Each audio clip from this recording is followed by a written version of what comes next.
Baniriza mikwano gyaffe abalungi abatuuliriza mu program emisingi akawungeezi k'olunaku olwaleero mbakulisaayo ku mirimo abamaze okutuuka ewaka ate nammwe abakyali mu makubo nga mutambula mpola mpola mwebala okubanga muli ku misingi mwebala okubanga muli ku Salt FM abagiwuliriza mu masimu nga otadde earpieces mu matu ng'oli mu taxi obanga oli mu motoka yo nga nawe otuninze Salt FM okusinzira ku frequency ye wammwe naye ng'otambula ku Salt kooli nkwaniriza mu program emisingi obudde bwebwo ku Salt FM ne Salt TV abali ku Salt Media app emitala w'amayanja abali ku YouTube ya Salt n'abali ku Facebook ya Salt mwena tubaaniriza Mukama yeebazibwe nnyo atukuumye abakuumye atulwaniridde era abalwaniridde yeebazibwe Mukama atuwa amaanyi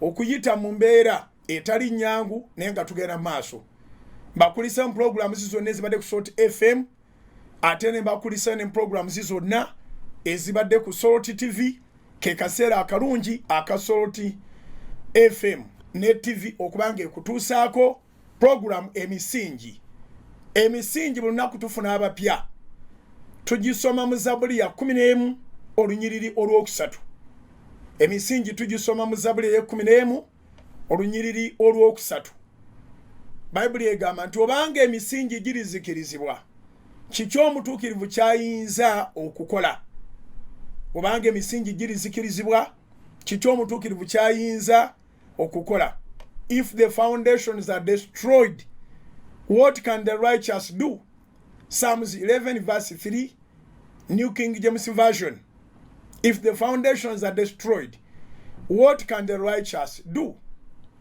sawa bweziti nsanyusa okubanga ndi nammwe omwezi mupya buli kimu kipya tuli mu mwezi gwa September olwaleero lumu 1st September obanga mbalengera kuga nti obanga happy birthday yo obanga birthday yo happy birthday to you all that were born on 1st of September tubajagulizaako kensubire nti mwasobodde okusiiba ne mutadda mu byakulya keeke olwaleero tusabukudde ekisiibo eky'ennaku 30 nnaku 30 twagala kwewaayo nga saddaaka ennamu mu kweyagalira mu maaso ga Mukama tweweyo nga saddaaka ennamu mu kweyagalira era mu maaso ga Mukama nga twegayirira awonye eggwanga lyaffe twegayirira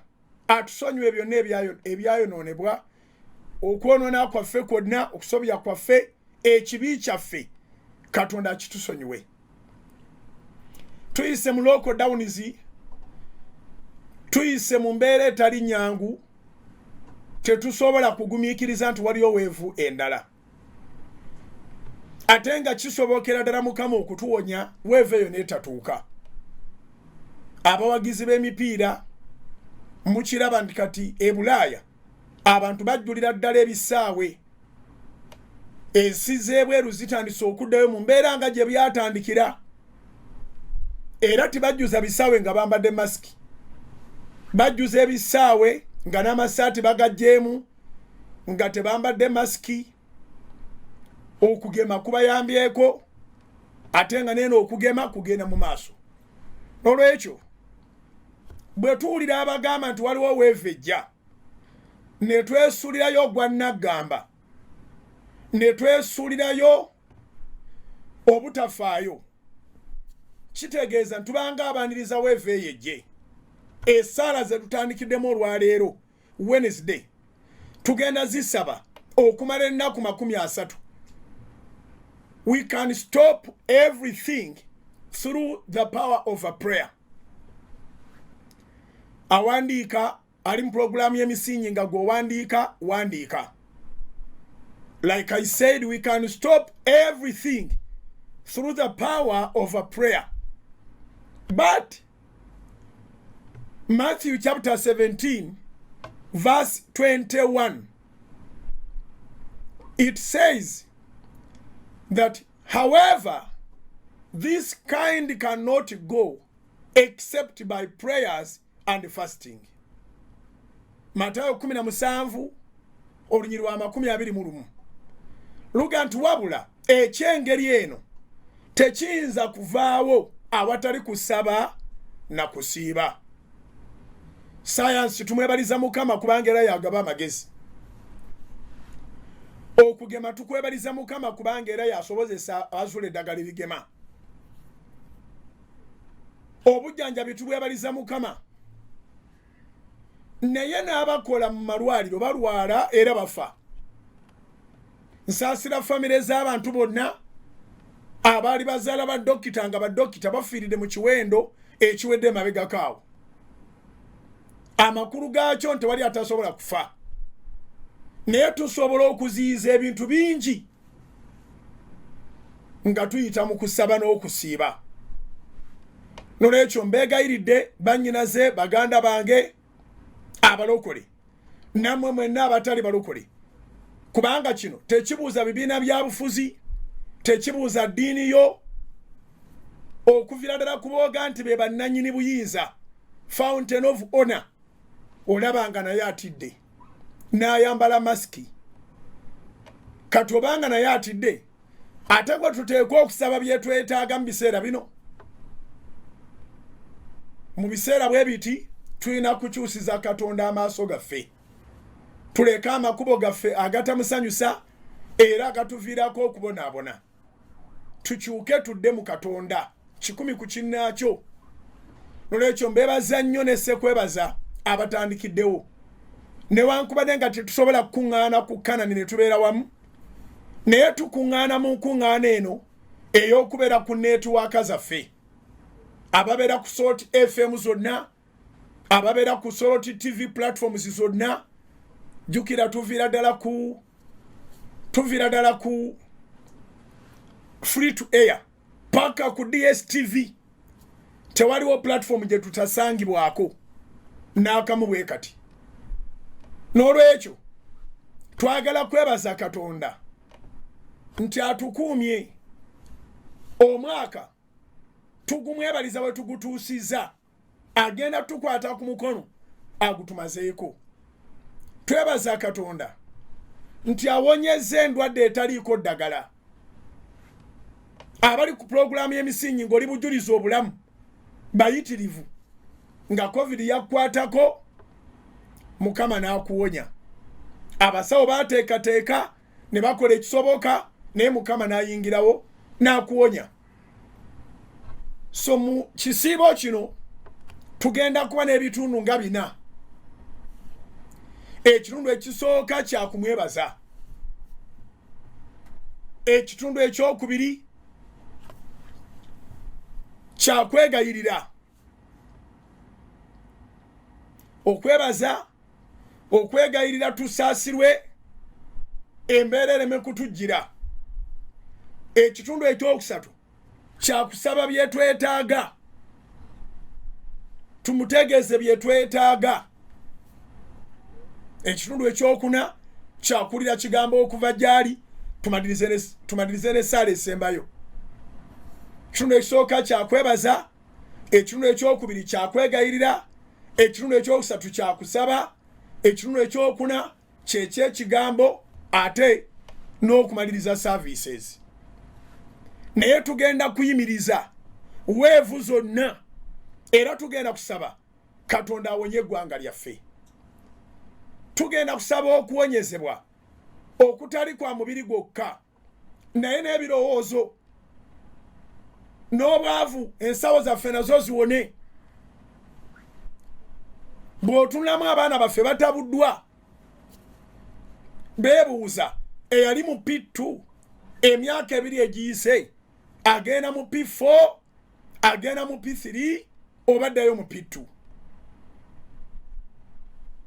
Mu kalango kaffe tugamba Katonda agenda kutuyamba ku ndwadde eno, agenda kuyamba eggwanga, agenda kubaako kyakola ku byenjigiriza, agenda kubaako kyakola ku by'amasinzizo. Sande twasobola okugabanira ddala obugazi bw'emigaso gy'amasinzizo. sigenda biddamu kati naye kyenjagala okugamba nti ebifo ebibiri omuntu mwajja amagezi agamubeezaawo biggale mu masinzizo ne mu masomero. Amawulire amalungi nti obulwadde bweyongera kukka, tubwagala mu negativu. Wanji tusaba Katonda abututeere mu negativu nga tuwakyali wadde. So nga bweyongera okukka tusaba Katonda atuwa obugabirizi, kubanga we tutuuse we tuyingidde ate twetaaga okubanga tubeera n'obugabirizi obumala abaana essaawa yonna baddamu. Kampeni egenda maaso ey'okugema abasomesa yakulabika nti amasomero galizuuminga. Naffe ng'abasumba ennaku zaffe enkaaga ezatuweebwa nazo zigenda. Olwaleero tutandise ekitundu ekyokubiri eky'ennaku enkaaga. Kyova olaba tukiwaddeyo ennaku 3 zonna tuzisiibe eza Sebutemba. Okusiiba kutandise Lwakusatu ng'ennaku z'omwezi lumu Sebutemba. Kuligwako lulibeera Lwakuna, ziribeera nnaku z'omwezi 3. Omwezi ogw'Ekkumi gulitandika lunaku Lwakutaano mu mwezi era ogw'Ekkumi. So ennaku zina 3 nsaba ofuna engeri gye weenyigiramu, obeeko engeri gy'obayo ebiwundu byo eri Mukama abinyige. Wanji nsaba weenyigire mu nnaku zino, obeeko engeri gy'obayo ebiwundu byo eri Mukama abinyige. Abantu bangi bafiiriddwa emirimu egyo no gisobola okuddawo, naye abantu bafiiriddwa abantu, bafiiriddwa bataata, olumbe lutaddewo obwamulekwa. Twetaaga Katonda abiyingiremu. Bw'owulira tugambye tusaba tusiiba, tobitwala nga byakusaaga, bibeeremu ku lwa Katonda n'ensi yaffe. Mukama yebazibwe. Ndowooza ng'okitegedde era services zisimbudde. Ogenda kubanga ofuna updates mu mawulire ga Soroti TV, statements ki Mukama zaatugambye, ate service nga twonaba kwebaka ku Soroti FM saawa 4 ekutuukako nga bwe badde ku Kanani. Kanani mbeerayo nga teriyo bantu balala, ng'ogyeko technical team yange. Naye nebaza Mukama nti ampadde ekisa mbeerayo nga mbafiiringa muli ku mutima gwange. Mbeerayo nga mbafiiringa abali wano n'abali emitala w'amayanja muli ku mutima gwange, ng'omusumba era bw'abeera. Abeera n'abantu ng'abanjula eri Katonda, ate n'abeera ne Katonda ng'amanjula eri abantu. Wanji manyi nga gye bujja kumwe kuliko abagenda okuba n'okuyitibwa obeere muweereza. Naye omuweereza precisely kitegeeza kuba na Katonda ng'omutuusa eri abantu, ate okuba n'abantu ng'obatuusa eri Katonda. So nkiwulira ku mutima gwange, nkikoze, ate nkyakyagala nnyo. Nolwekyo tweweeyo tukkirize Katonda. Olunaku lwajjo we twakomye program emisingi, twakomye wali abagamba nti abantu ng'emitima gyabwe gyonoonese, abantu ng'emitima gyabwe gibalimba. Oluusi bakuŋŋaanya n'obugagga ne bagaggawala ensi, ne bayita abagezi, ne bawa n'awards, ne baweebwa akazindaalo nga sibandikasaanidde mu maaso ga Mukama nga ye abayita basirusiru. Wanji abantu bafuna ssente mu bubi, mu mutima omubi. Ffe ne tugeraageranya success zaabwe nga tulaba bizimbe na business ze bakoze. Oluusi ne tubalonda n'obalonda mu bukulembeze, kubanga be balina akasente ak'okuvujjirira campaigns, naye ng'omutima gwabwe si mulungi. Omutima gwabwe nga gwenoonyeza byabwe. so twabasomyeko Katonda ng'agamba nti basirusiru osobola ddala ofuna obugagga era obugagga si bwa muzizo eri Katonda. Abantu Katonda beyenyumiririzaamu bonsatule bonna bagagga: Ibulayimu, Isaaka ne Yakobo. Ibulayimu, Isaaka ne Yakobo bagagga, nakati obugagga bwabwe bukyatambula mu nsi n'omukisa gwabwe mwe tutambulira. Omukisa gwa Ibulayimu ne Isaaka ne Yakobo gutegeeza kimu kyokka, nti Katonda ali mu bugagga bwo wangi. Omukisa gwa Ibulayimu ne Isaaka ne Yakobo gutegeeza kimu kyokka, nti Katonda ali mu bugagga bwo. Oba tutegeregana? Kiwandiike. Oli bw'agamba nti nkusabira omukisa gwa Ibulayimu ne Isaaka ne Yakobo, aba ategeeza nti togenda kubanga okapitolayizingira ku bulamu bw'abantu. Ogenda kuba n'omutima omulongoofu. Omutima omulongoofu kya bugagga ekitakoma wangi. Omutima omulongoofu, it is permanent wealth. A clean heart is a permanent wealth.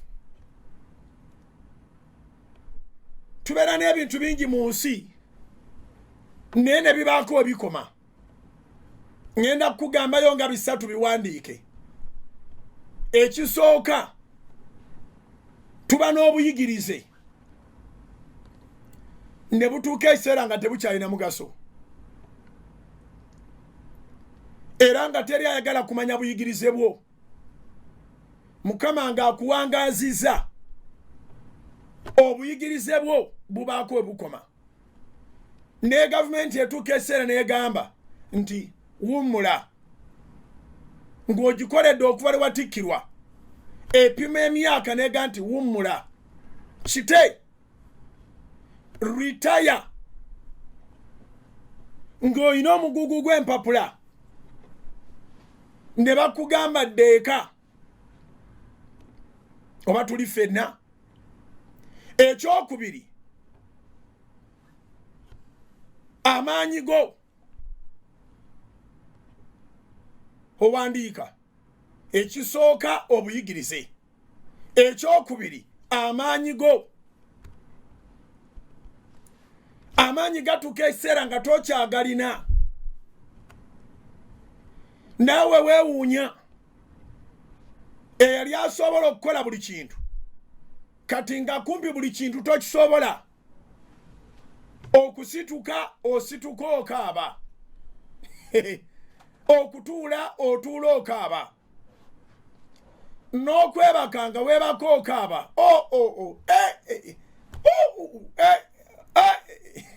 Oba okitegere kye ŋŋamba. Eyali asobola okuuba emikono, eyali asobola okubuukabuuka, eyali asamba akapiira, ng'amaanyi tokyagalina ago. Ebyo bibiri. Ekiseera kituukanga n'ayagala omusitulirako wadde kadomola ka liita 5 tagamba ggwe, ate nga wooli nga tonafa. Obuyigirize bukoma, amaanyi gakoma, era amakungula g'omu buyigirize n'amakungula g'omu maanyi gakomyawo olwo. Oba tuli ffenna? Ekyokusatu, obulungi bw'omuntu oba okungulu. Kuba tufuba nnyo mu baami ne mu bakyala okulabika nga tumentaininga obulungi bw'okungulu. Osanga omukyala ng'akasente ke kagwera mu kwekolako. Osanga omwami, abaami beerabirira bangi nnyo abeekolako, n'ayambala bulungi, tuyinza obutagenda mu zisaluuni nnyo. Abaami batono nnyo abakwata mu bizigo nabo beeyeruseeko, naye bangi nnyo abeegulira emmotoka, abambala amasuuti, abasala ebirevu byabwe bulungi n'omulaba nga ddala mistandisamu omuwala aba omukyala n'omulaba nga ddala miss beautiful ekiseera kituuka point number 3 ng'obulungi bwonna bwe wali otetenkanya buganye tebukyakola nga kati ne baweesiga ebizigo tebina mugaso omubiri nga guyiiseyiise akayumba nga kakaddiye akasisira nga kapoye in fact ng'okweteekako ebintu oba weenoonyeza kansa oba okitegere kye ŋŋamba kembikuddiremu naggambye bisatu naye naawe rowoozaayo n'ebirala ekisooka obuyigirize bukoma n'abaali bakutendeeze ne bagga nti wummula ritaya amaanyi kyekyokubiri gakoma obanga wali weesiga amaanyi go ndi gajja kutuusaako buli kintu ne gakoma nga n'okusituka twali kye bakutise naye osituka osoma ennyukuta zonna eza alufabeti tokyasobola kusitula mubiri gwo ekyokusatu obulungi bwo bukoma lwaki njagala nnyo twogere ku mutima ebyo byonna nga biweddewo omutima gwo gwe gusigalawo obuyigirize nga buweddewo be wakolera omutima omulungi ng'okyali mu biseera by'ebyobuyigirize bwo be bagenda okukubeererawo amaanyi nga gakuweddeko be wakolera omutima omulungi ng'okyali n'amaanyi be bagenda okukubeererawo oba okitegedde obulungi bwo obw'amaaso obw'omubiri nga buweddewo be wakolera omutima omulungi be bagenda okukubeererawo n'olwekyo sirina buzibu n'akamu n'akatono n'abantu abeekolako kungulu naye omulimu ogusinga obulungi era obukulu buli muntu gwe yalina okukolako munda kubanga abassebo ne bannyabo abantu batunula bulungi kungulu naye emitima gyabwe janjaba bayibuli bwetugamba mu Luka 10:19 nti laba mbadde obuyinza obw'okulinnyanga ku misota n'enjaba ez'obusagwa n'amaanyi gonna ag'omulabe so tiwabenga ekinaabakolanga obubi n'akatono bayibuli eba tegamba serpents nti ogende mu zoo oba mu ttale eyogera ku bantu abanyirira kungulu nga munda misota munda nga balina obusagwa ddala oba okitegedde n'olwekyo kikulu nnyo okukola ku bitundu by'ebyomunda okukola ku mutima gwo kubanga gwe gugenda okusurvivinga beauty ng'eweddewo omutima gwe gugenda okutaasa amaanyi nga gaweddewo tokyasamba mupiira tokyasobola kukola n'amaanyi go tokyanona loole ez'amatooke tokyavuga tureera byonna bye wakola nga tokyali genero ng'amaanyi gaweddewo omutima gwo bye gwakolanga ebibala by'omutima omulungi tebikoma wangi ebibala by'omutima omulungi tebikoma abamu mulimirira bannammwe wabadde ajja akasente awo n'oggalawo wabadde ajja akawunga eyo n'oyiwayo enfuufu mutwala ebiseera biwanvu n'olikodinga odiyo n'obaako ogwoyonoona oli ne bwakukolera ebyekisa n'akuyingiza mu sisitimu ye kontakiti ze ofuba okulabika ndi zonna ozikolaputinze bangi abaawukana mu bizinensi nga basapulaya nabo bamugyeko ne bakasitoma nabo bamugyeko gwe nolowooza nti okulaakulanye omutima mulimba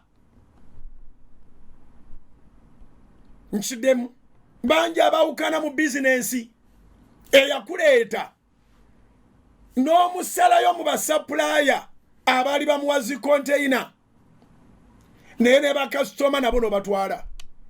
In fact abamu tebalina nsonyi asigala na mu kizimbe mwennyini mukama we mwe yali amukozesereza nono na mukama wo mu basapulaya nono na mukama wo mu bakasitoma nono na mukama wo ewa landlord n'omutemako abali bamuwa emaali n'omutemako abali bamugulako n'omutemako ne yali amuwadde ekifo waakolera. Abajja ne bakutendereza bw'oli musajja mulungi. In fact olina okuwuliriza pulogulaamu y'emisingi kubanga ne bw'oliba ofudde bino tebajja kubyogera. Olw'okuba osobola okuba ng'olesse ssente ng'abali mu lumbe bali abanywa era bali kwogerako birungi naye mukama ye akwogerako ki akumanyiiko ki. Tugende we twakomye jjo. Yeremiya 17 okuva ku lw'omwenda okutuuka ku lw'e11. Jeremiah chapter 17 verse 11, verses 9 to 11. Bagikutereyo ku TV. Very good. Omutima mulimba okusinga ebintu byonna. Era gulwadde endwadde tewonyezeka. Bino byonna ebirwadde bijja kuvaawo naye omutima teguliko vaccine wabula ng'owulidde ekigambo kya Katonda gwe ne weewaayo eri Katonda. Kanziremu olunyiriri. Yeremiya 17 ntandise n'olw'omwenda. Omutima mulimba okusinga ebintu byonna era gwe gukulima nti gw'olina lulungi. Gwe gukulima nti gw'oli kanyama. Gwe gukulima nti gwasoma teweetaaga bashenzi. Abasigadde bonna olengeza bulengeza. Gwe gukulima nti oli mu buyinza toli buvaamu. Omutima mulimba gusobola okulimba nawe ne weewuunya oluvannyuma. Yeremiya 17:9 omutima mulimba okusinga ebintu byonna era gulwadde endwadde etewonyezeka. Ani ayinza okugumanya? Ekibuuzo kinene nnyo ekyo. Abantu booli nabo bayinza obutagutegeera naye gwe ogumanya. Era gwe ne Katonda nagambye nejjo gwe ne Katonda mwe mumanya omutima gwo. Nolwekyo bwe guba mulwadde era gwe osobola okugamba Katonda naye tagenda kukugwira guwonye. Yesu yayogera statement nti mulowooza ani yeetaaga omusawo? Abalamu be beetaaga omusawo oba abalwadde? Abafalisaayo baali batabuse anti nga balaba agenda anoonya abantu bonna abawooza bamalaaya abatamiivu ababbi ne bagamba gwe oli kabona muki? Oli kabona muki gwe? Oli musumba ki gwe? Akuŋŋaanya abalokole n'abatali balokole wamu awo. Naye mukama wange Yesu yakyanukula n'abuuza ekibuuzo. Abalamu n'abalwadde gurupu ki eyeetaaga omusawo? Katuweekebere olowooza weetaaga omusawo oba oli weewaawo? Do you think you need the healer of your heart? Ng'owulira ebigambo bino salawo. Yeremiya 17:9 omutima mulimba okusinga ebintu byonna era gulwadde endwadde etewonyezeka. Ani ayinza okugumanya? Nze Mukama nkebera omutima nkema emmeeme okuwa buli muntu ng'amakubo ge bwe gali. Kebera amakubo go. Omutima gukuyisa mu makubo ki? Ng'ebibala bwe biri ebikolwa bye ebikolwa byo by the way bye bitulaga omutima gwo uliro le 11 twalusomye ejjo ensi n'ewunga ng'enkwale bwekuŋŋaanya obwana bwetaazaala bw'atyo bw'abeera oyo afuna obugagga rather oyo afuna obugagga so si lwa mazima ennaku ze nga zikyali za kitundu buli muvaako ne ku nkomerero ye aliba musirusiru kenduddemu Yeremiya 17:11 ng'enkwale bwekuŋŋaanya obwana bwetezaalanga bw'atyo bw'abeera oyo afuna obugagga so si lwa mazima ennaku ze nga zikyali za kitundu buli muvaako ne ku nkomerero ye aliba musirusiru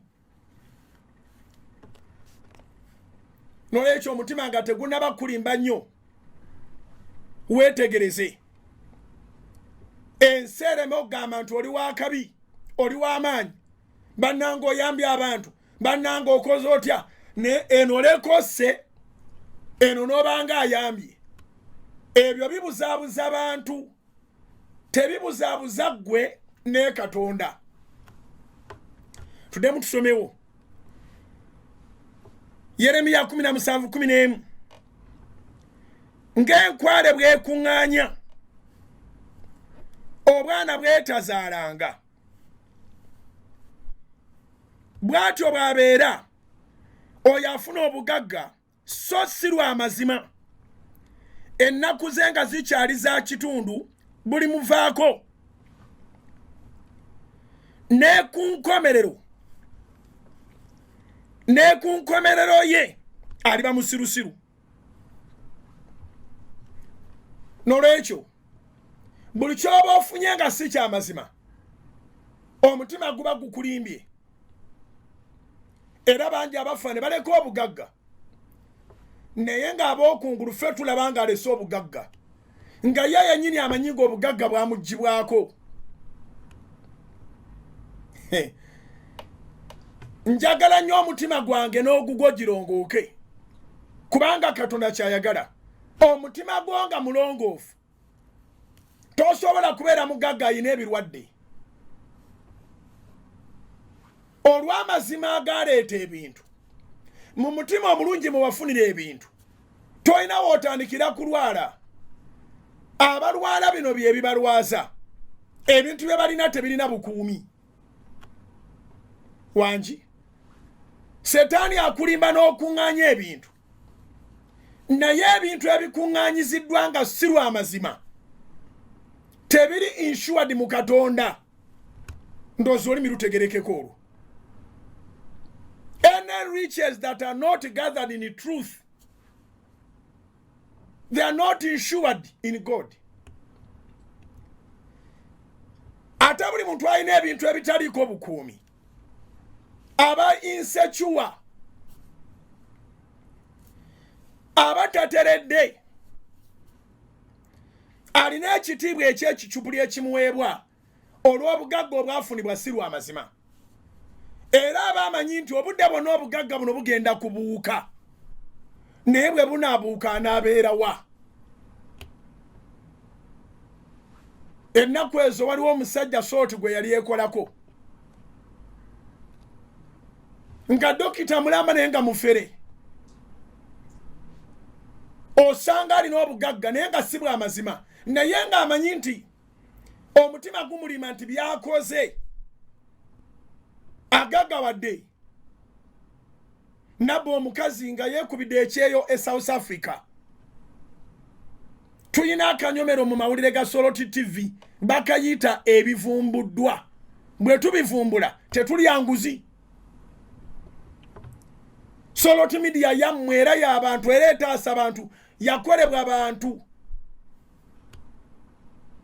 nebaza Mukama nti buli keesi gye twali tukutteko yayitamu wangi buli keesi gye twali tukutteko ffe munnyo yayitamu omwana gwe bali baagala okuwa obubonero for sex yamala n'atikkirwa.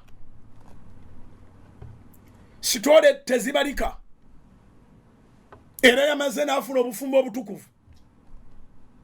Omuwala gwe mwalabanga mu bivumbuddwa lecturer we Makerere gwe yali agala amale kumwebakako amuggyeko obonero amuwa obonero n'amukakasa nti alikola emirembe n'emirembe taliyita ku university pozi nga yebase naye Soloti n'ebiyingiramu.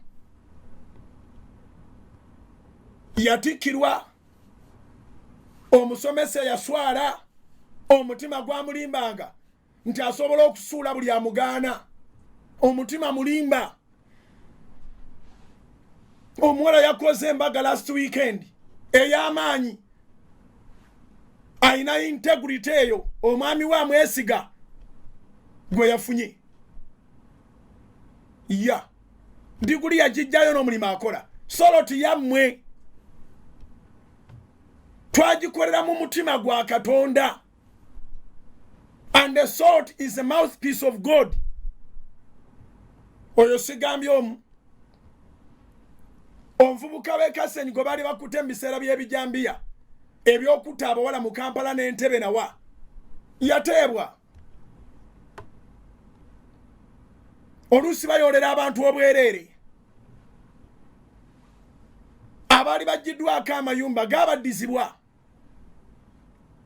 Akyasembyeyo yono omukyala eyali yaferebwa dokita wa Mediki, dokita kunoonya medical hospitals zonna nga ziri mu bubbi, bw'omusanga ng'avuga emmotoka. N'olwekyo mukwano, nyweza Katonda, beera n'omutima omulongoofu, beera mu mativu nga bw'ogoba kye weetaaga, teweegomba bantu. Wangi twasomye ennyiriri mu Luka 12 Mukama waffe Yesu ng'atugamba nti mwekuumenga okwegomba kwonna, ekubanga bye weegomba tomanyi bwe bize. You can imagine omuntu yasanganga dokita kunoonya owa Medic hospitals ng'avuga emmotoka ninga kuliko sente z'abankuba kyeyo babbye. Twebaza Mukama nti ebivumbuddwa amawulire g'okusaba 3 ku Soloti TV bizizaawo abantu bangi obulamu bwabwe.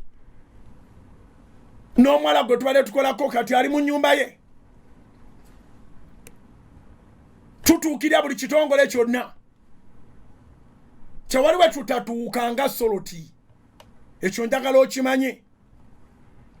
Ate tetukozesebwa. Tosobola kujja n'otulimba ng'oyagala tubeeko gwe tugoyinga against. Not at all. Tugenda n'amazima. Kubanga eby'amazima biwangaala. Era biraba omukisa. Oba tutegeregana. Katonda atugambye mu Yeremiya 17:11 tuddeyo. Yeremiya 17:11 ng'enkwale bwekuŋŋaanya obwana bwetazaalanga, bw'atyo bw'abeera oyo afuna obugagga so si lwa mazima. Ennaku ze nga zikyali za kitundu buli muvaako, ne ku nkomerero ye aliba musiru. Si musiru kyokka, Katonda agamba ne ku nkomerero ye aliba musirusiru. N'olwekyo fuba obeere n'omutima omulungi guli kweyimirira okusinga empapula z'obuyigirize. Dokita kunoonya wa Medic empapula z'obuyigirize azirina, omutima gwe gumujjamu. Kati oyo oweerezaayo otya mukazi wo, oweerezaayo otya omwana wo, oba gwe ojjanjabirwayo otya? Bw'afuna amuwa ssente takuwa obutwa. Omutima, obugagga obwensibo mutima. Olwaleero twogedde ebigambo njagala obinootinge. Obugagga obwensibo mutima. Obulungi bukoma, omutima omulungi ne gusigala nga gukyagenda mu maaso. Obuyigirize bukoma, omutima omulungi ne gusigala nga gukyagenda mu maaso. Amaanyi go gakoma, omutima omulungi ne gusigala nga gukyagenda mu maaso. Ne kino kenkyogere, obuyinza bwo bukoma. Obuyinza bukoma. Omutima omulungi ne gusigala nga gukyagenda mu maaso. Yes. Banja abava mu buyinza ensi neega nti amiina. Neba yabava mu buyinza ensi neegamba nti bannange nga bakunoonya nako. Neba yabava mu buyinza n'okolimirwa n'emagombe ne bakugoberezaayo ebikolimo. N'owulira nga boogera nti edde nnyo waliwo omukazi awe Katabi manyanga nayiti biki nga buli muntu akolimira nayiti eyamulaba n'ataamulaba. Mutima omubi. Omutima abooluganda. Omutima mu kitongole si gw'osoose. Mu busumba si gw'osoose. Mu njiri si gw'osoose. Mu bulamuzi si gw'osoose. Si gwe Ssaabalamuzi asoose. Kyonna ky'otuulamu tuulanga n'omutima omulungi. Buli lw'olowooza nti omaze n'otandika okweyisa nga bw'olaba n'ojjayo omutima omubi, byonna oba obyonoonye. Wangi buli lw'olowooza nti omaze, oba omaze kufumbirwa, oba otandika butandisi, oba omaze kufuna mulimo, oba otandika butandisi, oba omaze kuzimba, oba otandika butandisi.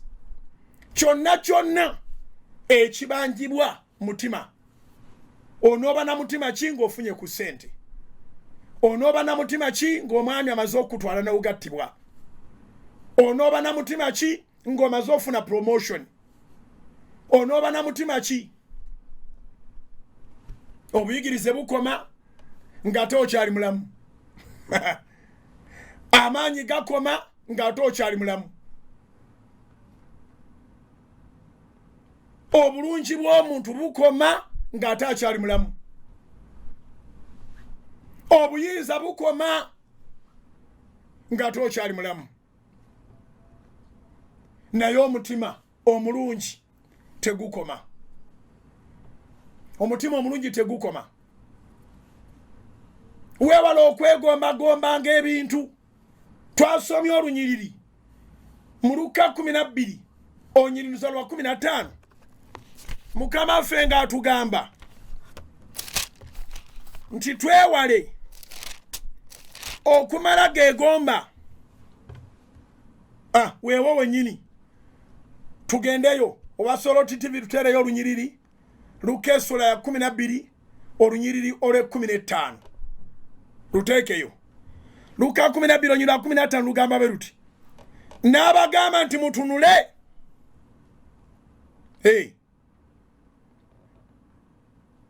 Mwekuumenga okwegomba kwonna. Kubanga obulamu bw'omuntu si by'ebintu ebingi by'aba nabyo.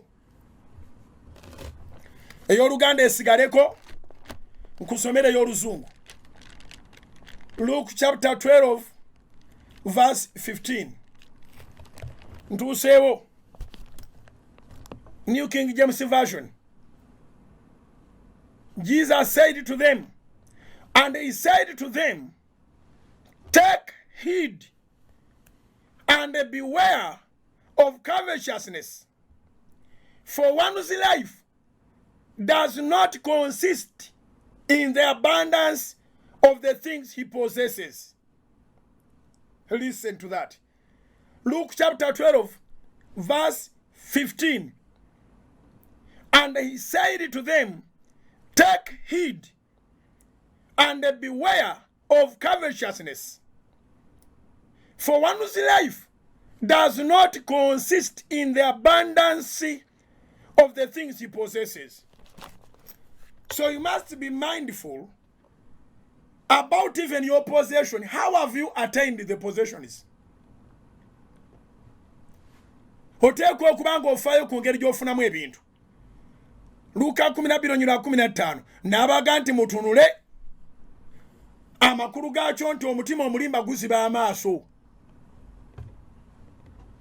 nga tokyasobola kulaba birala n'abadde abalimu amagezi n'obeera mu basiru kubanga bayibuli ekuga nti bw'okuŋŋaanya ebintu gafula bijja kuwera naye nga tonava mu nsi biri kuvaako ne ku nkomerero olibeera musirusiru.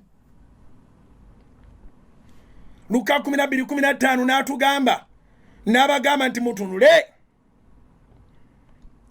mwekuumenga okwegomba kwonna kubanga obulamu bw'omuntu si by'ebintu ebingi byaba nabyo.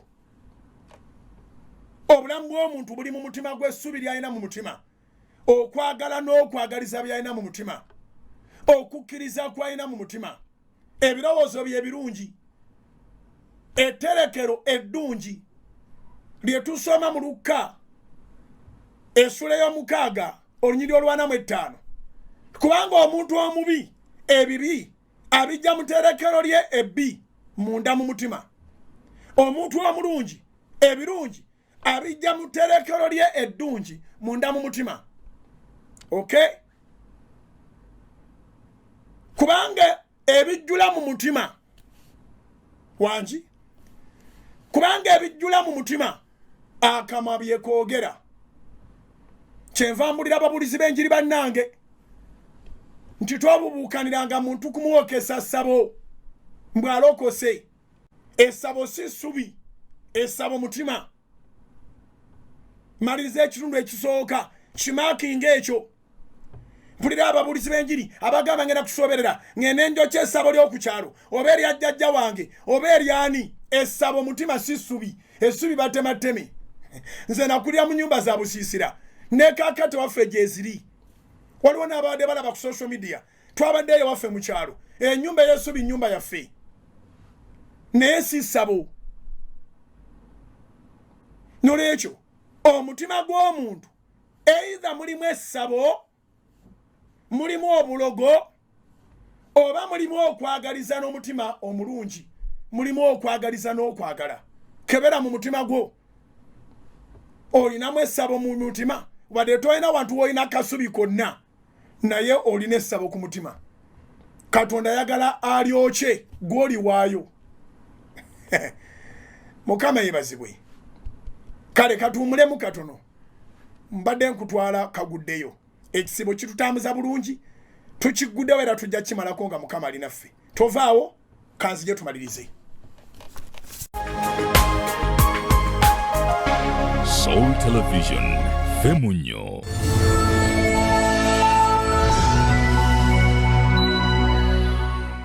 Erinnya lya Mukama Yesu Kristo lyebazibwe abooluganda. Mukama yebazibwe atukuuma, Mukama yebazibwe atulabirira, Mukama yebazibwe atugabirira, Mukama yebazibwe atulwanirira. Yebazibwe oyo atuwa omukka ogw'obulamu. Yebale kubakuuma, yebale okubakuuma abali ewaka nga temuvaawo kubanga n'emirimu jaggalwawo.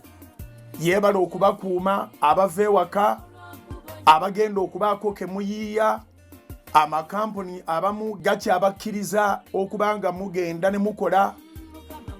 Yebale Mukama abakuuma amagenda ate n'amadda yatulabirira. Yebale abakuuma naddala mmwe be baagamba nti muli ba essentials abayina emirimu nga gikyakolebwa n'akukuuma n'ovaayo nga tokwatiddwa bulwadde buno. Erinnya lya Mukama lyebazibwe. Mwebale abakwata essaala, tukwate essaala tugenda kuwangula embeera eno. Mu kaseera katono Katonda agenda kuba atuwangulidde ffenna be tubeera mu mwoyo gwe gumu ne tugamba nti apaana endwadde katugiroopa eri Katonda omuyinza w'ebintu byonna. Kiseera kijja kutuuka nga abadawunisayizingibwa nga ne mumukomyewo makampuni okukola. Kiseera kijja kutuuka nga abaggalirwawo mwenna mukomyewo okukola. Tusaba Katonda atugulirewo eggwanga. Ensonga nendeese ensonga nkulu. Bannaffe bangi bagenze naye ffe tukyali balamu. Bwe tuba tukyali balamu kitegeeza wakyaliwo ebyokukola. Salt Media egenda maaso n'okubaweereza. Salt Media egenda maaso n'obatuusaako enjiri ate n'amawulire agagenda maaso mu ggwanga. Emikutu gyonna omukaaga 107 Salt FM Kampala, 98 katonyeze 2 Salt FM Busoga, 102 katonyeze 6 Salt FM Mbale, 97 katonyeze 5 Salt FM Mubende, 9 katonyeze 3 Salt FM Fort Portal, 95 katonyeze 0 Salt FM Mbalala, kwogattane Salt TV okuvira ddala ku free to air, ku StarTimes eya antenna, ku StarTimes eya dish, ku Zuku dish yayo, ku Azamu dish yayo, ku Go TV paka ku DSTV. Twasigala tugenda maaso. Lwaki ebyo byonna mbyogedde nga ngamba nti gwe alina endagaano ne Mukama era akyakola oba gwe basindika ewaka naye ng'omusaala gwo baguweereza oba mu kitundu oba mu bulambalamba bwagwo, endagaano yo ne Katonda ginyweze. Ekimu kye eky'ekkumi n'ekiweebwayo kiweeyo ng'okijja ku ntobo y'omutima gwo. Tolina ngeri yonna gy'osobola kusasulamu Katonda olw'ebyo byakola. Emirimu gyaffe gyo mugimanyi, Salt Media Group of Companies teyayanira bulango, newankubadde nga bonna abalina ebirango bagimanyi nti yeesinga, bagimanyi nti ewulirizibwa, bakimanyi nti egobererwa. Bandyagadde nnyo baleeta ebirango, naye twasalawo okuva ku lubereberye tetutwala buli ssente ejja. Twekenneenya nnyo ssente ki gye tugenda okutwala, era bwe tugitwala gwe tukulangira tukuwaaki, kiki kye tuba tukuweereza. Ekyo kye tukuweereza ky'otusubiramu naffe okulanga gy'oli, kireeta obulamu oba kikosa obulamu. So obulango obungi bubeera ku bbali ne tubugaana, ne tugamba katutambule. Mu ngeri eyo House of Prayer, mikwano gya House of Prayer, mikwano gya Salt Media, bwe muwaayo ebimu by'ekkumi n'ebiweebwayo, bweto bwe tuddukanye emirimu egyo gyonna. Sayiti zonna nga bwe nzogedde, emikutu gyonna nga bwe njogedde, gisigala gisasula amasannyalaze, gisigala gisasula amafuta, gisigala gisasulira intaneti, gisigala gisasulira abakozi.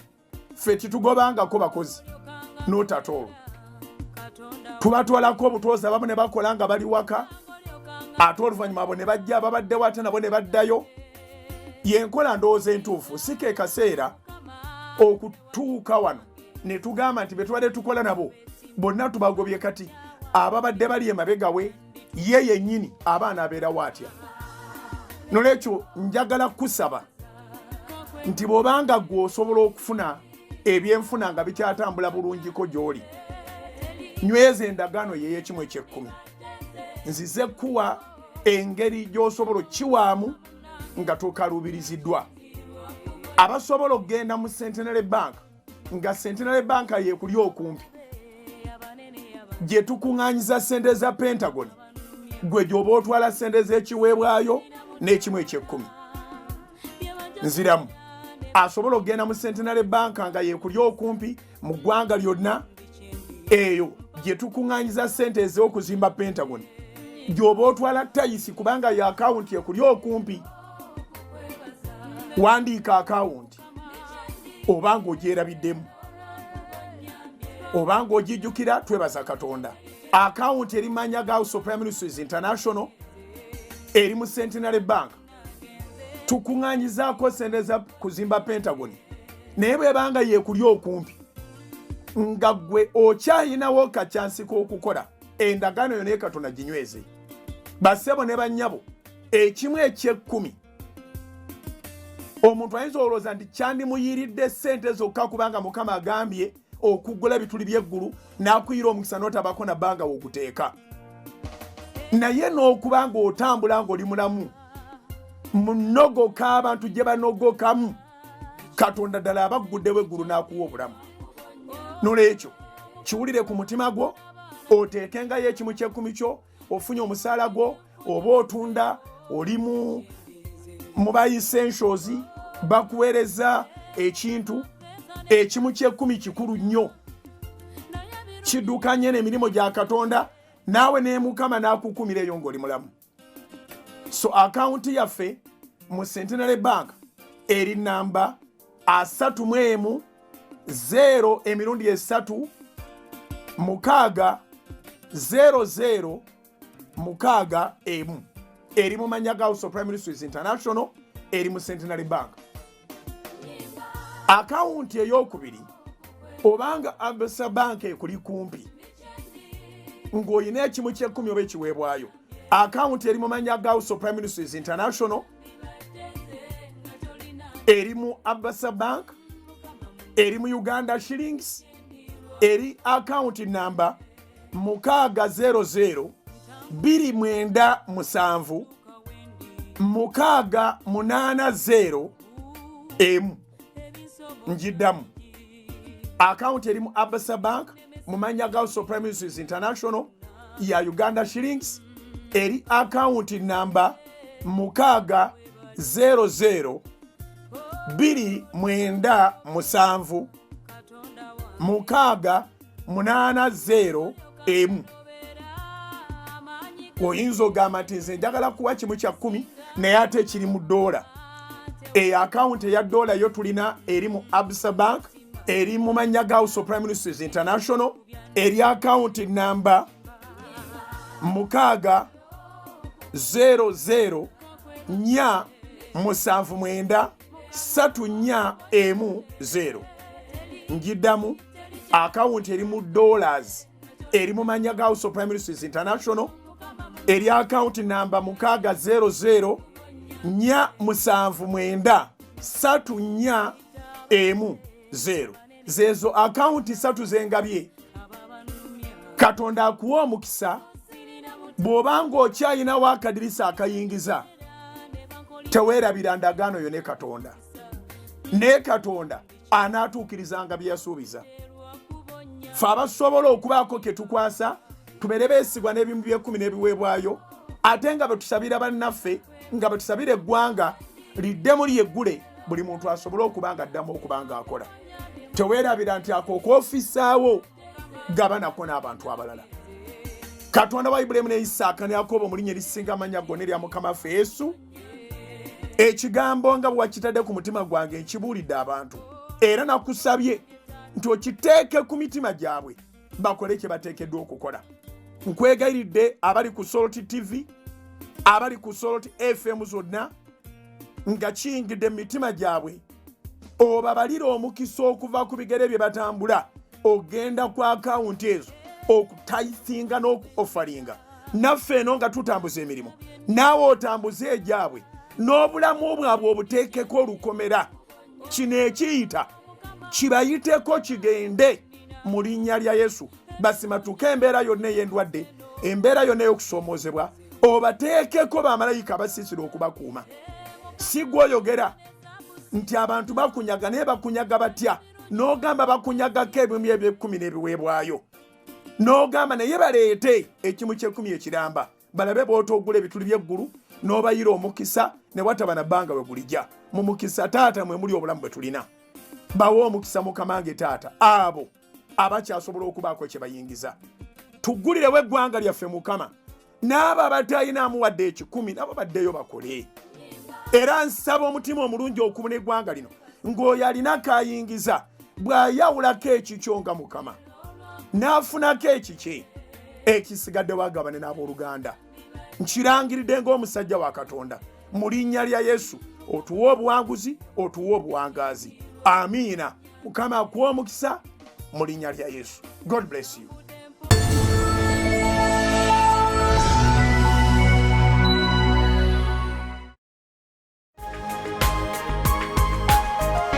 Soul Television, Femunyo. Keyo mukulikireyo ddala mu kalango ako twagala kubeebaza bannange. Mukama yekka yaba abatuweera empeera. Mwebale nnyo, mwebalire ddala. Omwami omu ow'eŋŋonge gwe ntera okwogerako nti ndimwogera nga tuli mu kizimbe ekya Pentagon nga kyaggwa dda. Ndimwogera, ndimuyita atajja kuwangaala. Omukulu ow'eŋŋonge weebale obunyiikivu obwo, weebale. N'abasigadde mwenna mwebale.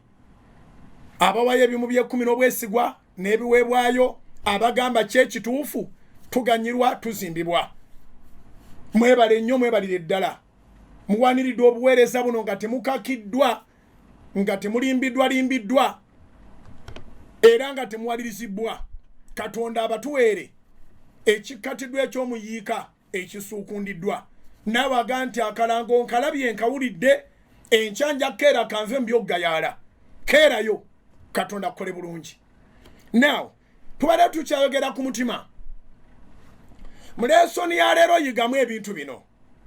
Twagasseemu ekyokuna. Twagambye nti byonna biggwaawo, naye omutima gwo gusigala gukyaleeta amakungula. Omusaala guggwaawo, omutima ne gusigala nga gukyasasula. Omutima omulungi gusigala gukyasasula. Amaanyi gaggwaawo, omutima omulungi ne gusigala nga gukyakuwaniridde. Obulungi bw'okungulu buggwaawo, amaanyi ne gasigala nga omutima ne gusigala nga gukyakuwaniridde. Tutegeregana. Obuyinza buggwaawo. Obuyinza buggwaawo. Nkiddemu oba obuyinza buggwaawo. N'olwekyo omutima bye gukola ng'oli mu buyinza oteekeddwa okwegendereza ne gutakulimba, kubanga atugambye nnyini Kutonda ti omutima mulimba. Obugagga buggwaawo, saabwogeddeko, naye bulina kyansi y'okusigalawo. Naye oba busigaddewo oba buweddewo, omutima kigwolaga ng'oli bulungi. Wali omwami ewaffe ye Masaka n'afuna sente, yafa siriimu, yafa dda. Baali bamuyita Bukenya, ab'ekitambuza mumujjukidde, ng'afukamiza bazadde be. Nali muto, nali mulaalo, nali mupakasi, nali mukozi bukozi. Newankubadde nga saali na taata ne maama wendi, naye nali mu mikono gy'ebukojja, era nga manyi bwe bateeka okutwitinga abazadde.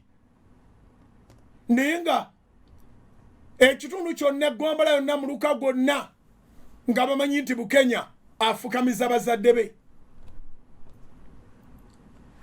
Yaleetanga ebintu mu bbuutu, abazadde tabakkiriza bijjawo nga tebafukamidde kwebaza, ng'atambula azimba ati Bukenya bamujjukira. Olumbe lujooga, olumbe lukambwe ennyo.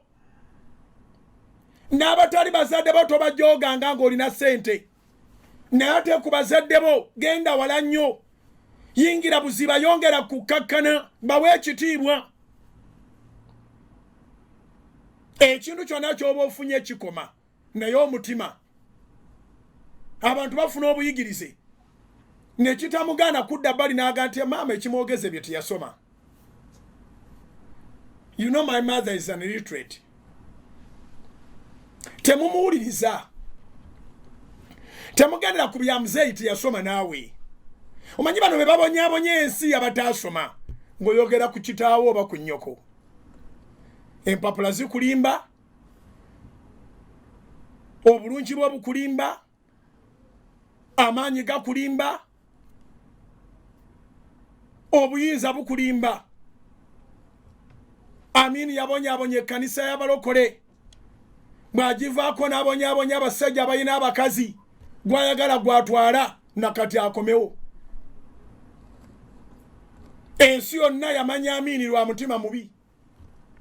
Abantu bangi abagezaako okukola PR. Amini yali mulungi nnyo, Amini yali mulungi. Bassebo ne bannyabo, omulungi taba wakwogerera. Ewaffe Masaka bagamba nti bakuyimbirira ng'aboogerera erimbejje bbi. Omumbejja taba wakwogerera. N'omuntu alina omutima omulungi taba wakwogerera. Ogamba obudde buli awo, ab'amawulire ga Salt TV bandi bubi, ne Salt FM erese programu zaayo, naye tukomawo n'omutima n'enkya. Mukama abampera omukisa, mwekumire ku Salt. Amina.